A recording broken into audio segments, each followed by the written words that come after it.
Hello friends, welcome to our show health live. मैं हूं आपके साथ शिखा। आज हमारे साथ स्टूडियो में मौजूद हैं hair transplant surgeon doctor Arvind Poswal. अगर आपका भी है कोई सवाल जो कि हेयर फॉल की समस्या से जुड़ा हुआ है और आप चाहते हैं कि आपके भी खोए हुए बाल वापस आएं, तो आप तुरंत कॉल कर सकते हैं। देर ना करते हुए नंबर है 01147545447 और साथ ही 48। डॉक्टर साहब, बहुत बहुत स्वागत है आपका कार्यक्रम में। Thank you. डॉक्टर साहब, सबसे पहले सवाल आपसे करना चाहूंगी हेयर ट्रांसप्लांट के बारे में। बहुत सारे लोग ऐसे होते हैं जिनको की प्रॉब्लम होता है हेयर फॉल का, और धीरे धीरे ये प्रॉब्लम बढ़ते बढ़ते गंजपन तक पहुंच जाती है, यानी कि पर्सन बाल्ड हो जाता है। तो उस कंडीशन में कहा जाता है कि हेयर ट्रांसप्लांट ये एक ऑप्शन बचता है जिसको कि हम फॉलो कर सकते हैं या अडॉप्ट कर सकते हैं। तो क्या है ये प्रोसीजर, किस तरह का प्रोसीजर है? हेयर ट्रांसप्लांट जब हम बोलते हैं तो एक्चुअली वो एक गलत टर्म है। It should be hair root transplant. बालों की जड़ को ट्रांसप्लांट करते हैं। अब आप देखिए, जितने भी लोगों के चाहे जितना भी हेयर लॉस हो जाए, जितनी भी उम्र तक, उनका ये वाला बाल नहीं जाता, उसी तरह यहाँ वाला बाल नहीं जाता। ये जेनेटिकली परमानेंट बाल होता है, यानी जिंदगी भर उगने वाला बाल। तो अगर हम यहाँ से रूट लेके उसको किसी भी एरिया में लगा देते हैं तो वो वहाँ पे जिंदगी भर उगती रहती है। बहुत सिंपल टर्म में बोले तो हेयर ट्रांसप्लांट ये चीज होता है। बिल्कुल, जैसे कि आपने बोला कि बहुत ही सिंपल टर्म है हेयर रूट ट्रांसप्लांट, ना कि हेयर ट्रांसप्लांट। डॉक्टर साहब, इसकी हिस्ट्री के बारे में भी थोड़ा सा आपसे जानना चाहूंगी कि ये कैसे शुरू हुआ, कब शुरू हुआ? हेयर ट्रांसप्लांट वैसे तो कहते हैं कि बहुत सदियों पहले कभी शायद हिंदुस्तान में भी होता था, लेकिन एक्चुअल हिस्ट्री में 1950s में शुरू हुआ। 1950s में यूएसए में वर्ल्ड वॉर 2 के बाद उन्होंने यहाँ से स्किन पूरा का पूरा हेयर रूट के समेत यहाँ पे लगाया, बर्न केस में जिसका जल गया हो उसका, और वहाँ पे देखा कि स्किन तो लग ही गया, लेकिन साथ के साथ 3-4 महीने में बाल भी उगने लग गया। तो उसको फिर उन्होंने बोला हेयर ट्रांसप्लांट। लेकिन वो बहुत प्रिमिटिव टाइप का था, क्यों वो गुच्छे गुच्छे करके बाल लगा हुआ था।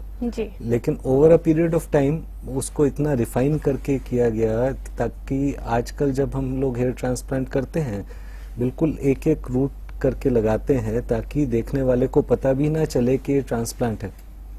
इतने सारे फिल्म स्टार और प्राइम मिनिस्टर लोग आप देखते ही होंगे, बाल उनके आई गए हैं आजकल, नहीं, और पता भी नहीं चलता कि ये वाले ट्रांसप्लांटेड बाल हैं। तो वो वाली चीज है। तो it's been a long progress over past 50 years. इसमें रिफाइनमेंट इस तरह से आई है। जी, तो एक एक करके इस प्रोसीजर में बाल लगाया जाता है, किसी भी बल्क में नहीं लगाए जाते, गुच्छे की फॉर्म में नहीं लगाए जाते। अगेन आई से एक एक करके बाल नहीं लगाया जाता, क्योंकि वो सबसे बड़ी प्रॉब्लम हो जाती है। लोग सोचते हैं कि हम लंबे लंबे बाल लगा देते हैं। बाल लंबे लंबे नहीं लगते, हम रूट लगाते हैं। हाँ, लेकिन हाँ, एक एक दो दो करके इस तरह से लगाते हैं कि वो बिल्कुल नेचुरल लुक होता है। जी डॉक्टर साहब, जैसे कि आपने बोला कि किसी भी एज ग्रुप में जो ये बाल होते हैं सर के पीछे के, ये नहीं जाते, ये रहते हैं। तो क्या अगर यंग एज में किसी को ये प्रॉब्लम है, जल्दी से बाल उड़ जाना, या फिर किसी को ओल्डर एज में है, तो हर एज ग्रुप में इस प्रोसीजर को फॉलो किया जा सकता है? हर एज ग्रुप में फॉलो कर सकते हैं, लेकिन एक बहुत इम्पोर्टेंट चीज मैं हमेशा कहना चाहता हूँ। जी, आप 22 साल का लड़का है तो मैं उसको पनिश नहीं करता कि नहीं, जब तक तुम 35 साल के नहीं हो जाओगे तो बाल नहीं लगाएंगे। I don't want to punish a child के अभी बाल चाहिए, अब बाल नहीं लगाओगे, बाद में बाल लगाओगे तो क्या फायदा। लेकिन what one needs is awareness. उसको ये पता होना चाहिए कि अभी मेरे इतने से बाल गए, मैं यहाँ लगा रहा हूँ, कल को और जा सकते हैं, तो मुझे और लगाने पड़ेंगे बाल। We don't want people to end up with a situation जहाँ पे कि उनके they have an island of hair in front and nothing behind। तो बस वो awareness जब तक रहे कि वो करने क्या जा रहे हैं, तब तक वो किसी भी एज में किया जा सकता है। 70 इयर्स की एज में भी हमने किया है लोगों का हेयर ट्रांसप्लांट, और 22 की एज में भी किया है। There is no problem with that। और डॉक्टर साहब, एक बार हेयर ट्रांसप्लांट करने के बाद ये परमानेंट रहते हैं बाल? हाँ जी, एक बार हेयर हमने ट्रांसप्लांट कर दिया तो ये जिंदगी भर उगेंगे। आप इनको कटवा सकते हैं, इन्हें शेव ऑफ कर सकते हैं, जितनी मर्जी बार ट्रिमिंग करेंगे, वो कोई प्रॉब्लम नहीं है जी। Except again under 2 conditions.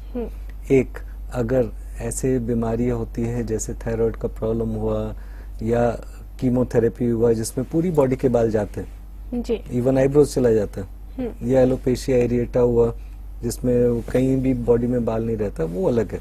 Otherwise natural course of event में ये बाल जिंदगी भर उगते रहते हैं।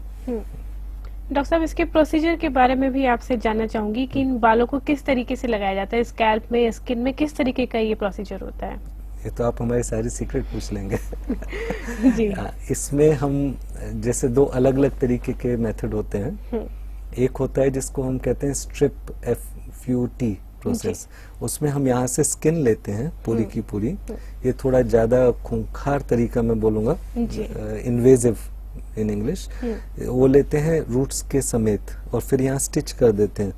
उन रूट्स को फिर इंडिविजुअली सेपरेट करते हैं और जहाँ पे हमें बाल लगाने हैं वहाँ पे नीडल से स्लिट बनाते हैं और वो इंडिविजुअल रूट्स को माइक्रोस्कोप के जरिए एक एक स्लिट में एक एक रूट लगाया जाता है जी। और वो वहीं पे फिर सील हो जाता है।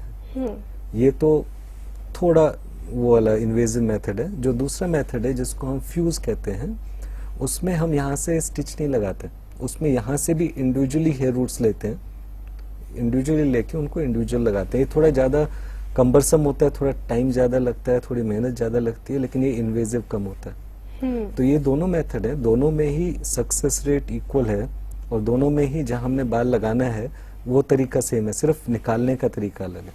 जी बिल्कुल दर्शकों, जैसा कि डॉक्टर साहब बता रहे हैं कि किस तरीके से हेयर ट्रांसप्लांट किया जाता है। अगर आपका भी है कोई सवाल जो कि हेयर फॉल की प्रॉब्लम से जुड़ा हुआ है या आप जानना चाहते हैं हेयर ट्रांसप्लांट के बारे में कोई भी इन्फॉर्मेशन, तो आप कॉल कर सकते हैं। नंबर है 01147545447 और साथ ही 48। डॉक्टर साहब, जैसे कि आपने बताया कि प्रोसीजर लगभग सेम होता है, सिर्फ बालों को निकालने का तरीका अलग होता है। एक बार हेयर ट्रांसप्लांट कर दिया गया है तो उनकी जो ग्रोथ है वो नॉर्मल हेयर की तरह ही होती है या कुछ उसमें डिफरेंस रहता है? जो बाल हमने ट्रांसप्लांट कर दिया जी, वो नॉर्मल अपने ओरिजिनल तरीके से ही उगता रहेगा, लेकिन ओनली थिंग इज कि पहले कुछ टाइम उसको देना होता है। जैसे हमने हेयर ट्रांसप्लांट किया तो अगले दिन से बाल नहीं उगने लग जाएगा, उसमें इनिशियल 4 to 6 मंथ चाहिए होता है, उसके बाद वो ग्रोथ शुरू करता है और जब ग्रोथ शुरू करे तो उसके बाद वो अपना नॉर्मल स्पीड से उगता रहता है। जैसे हमने अगर यहाँ से बाल लिया और यहाँ लगाया तो जिस स्पीड से यहाँ उग रहा है उसी स्पीड से यहाँ उगता रहेगा जिंदगी भर। उसी तरह से अगर हमने बियर्ड हेयर लिया, दाढ़ी का बाल हमने यहाँ लगाया तो वो भी जैसे बियर्ड में थोड़ा वेवी होता है बाल, ये स्पीड ज्यादा होता है तो यहाँ पे लगाने पे ज्यादा स्पीड में उगेगा। हाँ, उसी तरह से उगेगा। कई लोग जैसे करते हैं कि हमें आईब्रो में बाल चाहिए तो उसमें हमें बताना पड़ता है कि हम सर के बाल आईब्रो में लगाएंगे तो इतना छोटा नहीं उगेगा, वो लंबा उग जाएगा, तो आपको हर 3 दिन बाद उसको काटना पड़ेगा। तो वो है, इसको कहते हैं प्रिंसिपल ऑफ डोनर डोमिनेंस। यानी जैसे बाल जिस जगह से लेंगे दूसरी जगह लगाएंगे तो वो वैसे ही उगेंगे जैसे अपनी ओरिजिनल लोकेशन में उग रहे थे। और शायद यही वजह है कि इसको रूट हेयर ट्रांसप्लांट कहा जाता है कि जैसी बाल की नेचर है उसी के अकॉर्डिंगली वो डेवलप होगा, उसी के अनुसार वो ग्रो करेगा। डॉक्टर साहब, चलिए अभी कॉलर इसी के साथ राजस्थान से, उनका सवाल जानते हैं पहले। हेलो जी सर, मेरी एज 27 इयर्स है जी, और अभी ये मेल पैटर्न बॉल्डनेस तो स्टार्ट नहीं है पर थिनिंग हो गई है स्टार्ट, तो मैं पूछा उस पर भी ट्रांसप्लांट करा जा सकता है? और ये कॉन्स्टिपेशन और साइनस से भी हेयर फॉल होता है क्या? जी, कॉन्स्टिपेशन और साइनस प्रॉब्लम से तो हेयर फॉल नहीं होता। और जहां तक आप कह रहे हैं थिनिंग हो रहा है, कितना थिनिंग हो रहा है ये जानना पड़ेगा। अगर बहुत अर्ली स्टेज है थिनिंग का तो हम लोग एडवाइज नहीं करेंगे कि आप हेयर ट्रांसप्लांट कराएं, तब हम नॉर्मली बोलेंगे कि आप मेडिसिन वगैरह यूज कीजिए, जैसे मिनॉक्सिडिल या फाइनेस्टेराइड टेबलेट्स होते हैं, ताकि अपना हेयर फॉल रिड्यूस कर सकें। साथ ही अपने जो फैमिली फिजिशियन है उनसे पता कीजिए कि कोई अंडरलाइंग कारण तो नहीं है आपके हेयर फॉल का, कोई हार्मोनल प्रॉब्लम तो नहीं है, थायराइड या ऐसा कोई दिक्कत तो नहीं है जिसकी वजह से कि हेयर फॉल हो रहा हो। जब सिग्निफिकेंट थिनिंग हो जाए, ज्यादा बहुत कम बाल हो जाए, तभी ट्रांसप्लांट कराने का बेनिफिट होता है। जी डॉक्टर साहब, लगातार हम बात कर रहे हैं हेयर ट्रांसप्लांट के बारे में, और ट्रांसप्लांट की जरूरत तभी पड़ती है जब हेयर लॉस हो रहा हो। तो सबसे ज्यादा जरूरी हो जाता है ये जानना कि कारण क्या है, क्या क्या वजह हो सकती है जिसकी वजह से हेयर फॉल होता है, वो भी आपसे जानना चाहूंगी। सबसे मेजर कारण हेयर ट्रांसप्लांट का होता है जिसको हम लोग अपनी लैंग्वेज में एंड्रोजेनिक एलोपेशिया कहते हैं। Androgenic alopecia is occurs in 40% of human mails. 40% आदमियों में एंड्रोजेनिक एलोपेशिया होता ही होता है। जी। और वो जेनेटिकली होता है, मतलब हम जब पैदा होते हैं तो उसी समय डिसाइड हो जाता है कि हमारे कौन से बाल किस उम्र पे गिरेंगे। जी।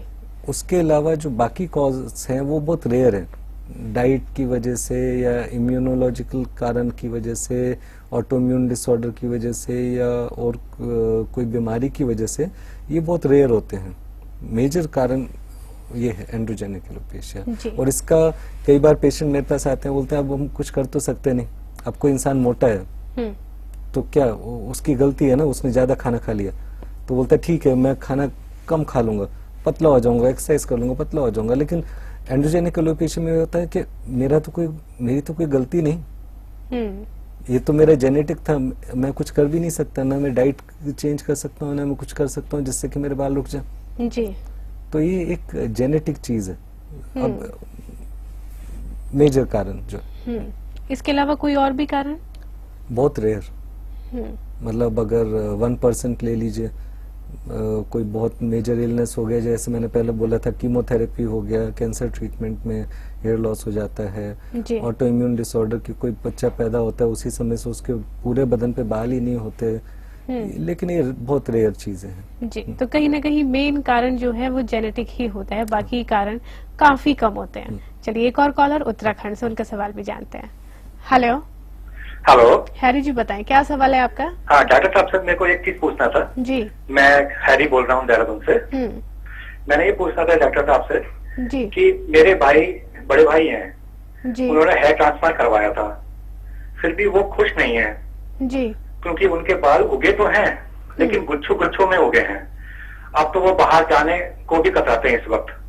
मैं डॉक्टर साहब से सवाल ये था मेरा, क्या ये जो गुच्छों गुच्छों के बाल हैं, क्या ये दोबारा ये इसका कोई समाधान है, ये ठीक हो सकता है या नहीं हो सकता? जी बिल्कुल बिल्कुल। हेयर ट्रांसप्लांट जब हम बात करते हैं, मैं यहाँ एक डॉक्टर की हैसियत से बैठा हूँ, लेकिन हेयर ट्रांसप्लांट जब हम बोलते हैं तो it is as much a science as an art. In fact hair transplant एक आर्ट ज्यादा है।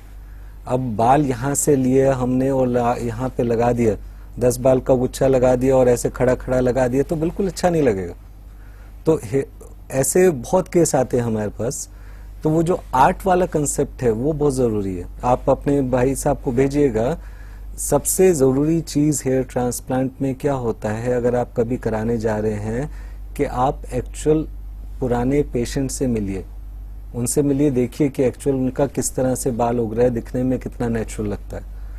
क्योंकि जैसे आर्ट होता है तो कोई भी दो आर्टिस्ट एक जैसे नहीं होते, उसी तरह से जब आपको पता चलेगा हाँ इस तरह से है। और ज्यादातर जो लोग पुराने मेथड से गुच्छा गुच्छा करके बाल लगाते थे, तो अभी जो मॉडर्न टेक्नोलॉजीज है उसमें हम उनको ट्रीट कर सकते हैं, ऐसे कर सकते हैं कि दिखने में बिल्कुल नेचुरल लगे। बिल्कुल। तो हैरी जी जैसा कि डॉक्टर साहब ने बोला है कि आप उनसे आके मिल सकते हैं, कंसल्ट कर सकते हैं, आपके भाई की जो प्रॉब्लम है उसको अब दूर किया जा सकता है मॉडर्न टेक्नोलॉजी के साथ। इसी के साथ वक्त हो गया है हमारे कार्यक्रम में एक छोटे से ब्रेक का। ब्रेक के बाद भी आप अपनी समस्याओं को हमारे साथ शेयर कर सकते हैं।